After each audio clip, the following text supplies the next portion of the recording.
Militer Rusia memperbarui informasi operasi militer khusus di Ukraina dalam 24 jam terakhir.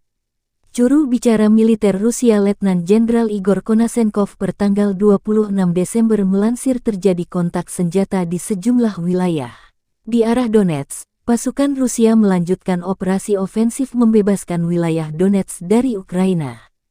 Serangan yang diluncurkan di pos komando Brigade Serangan Lintas Udara ke-80 Angkatan Bersenjata Ukraina mengakibatkan tersingkirnya lebih dari 35 prajurit Ukraina, termasuk 5 perwira senior, di dekat Kramatorsk, Republik Rakyat Donetsk.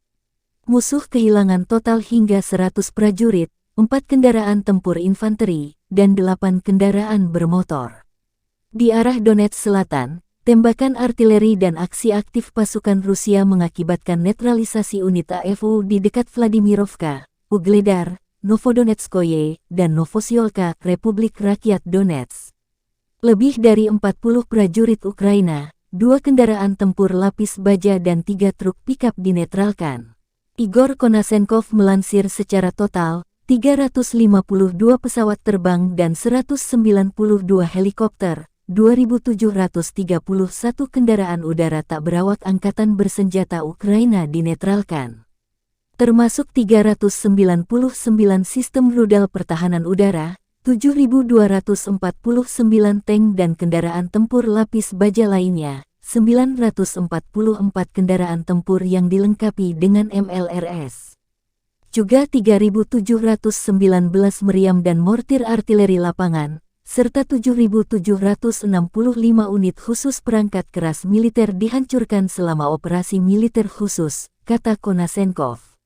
Dari kubu Kiev, Kementerian Pertahanan Ukraina melansir 550 prajurit Rusia dinetralkan dalam 24 jam terakhir. Termasuk 5 tank, 7 kendaraan lapis baja serta 5 unit artileri.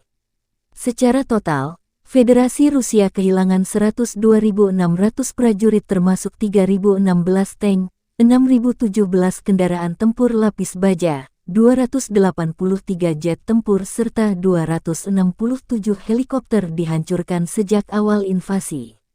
Konflik Rusia-Ukraina memasuki bulan ke-10, belum ada tanda-tanda perdamaian. Presiden Ukraina Volodymyr Zelensky bersumpah mengusir penjajah Rusia cepat atau lambat. Zelensky terus menggalang solidaritas negara-negara barat membantu amunisi peralatan tempur dan finansial mengusir Rusia. Терористи все одно програють. Слава усім, хто стримує пекло у Бахмуті та на інших напрямках на Донеччині. Слава усім, хто тримає наш фронт. Слава Україні!